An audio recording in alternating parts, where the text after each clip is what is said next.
and let's get into some of it. What are we talking about here? Well, what do we mean by crafting the perfect elevator pitch? In order to craft the perfect elevator pitch, we need to know exactly what it is. What's an elevator pitch? Well, an elevator pitch is a brief, persuasive speech to spark interest in who you are, what you do, and what you're pursuing.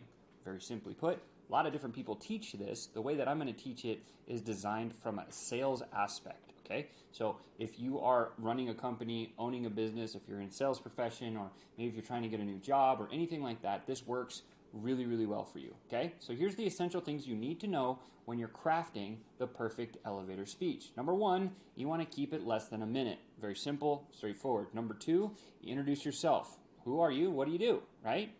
Number three, we want to share skills that add unique value to the prospect. Not to yourself. Don't brag about yourself too much. It's clear that you need to say who you are and what you do, but we want to make sure and share skills that are valuable to them.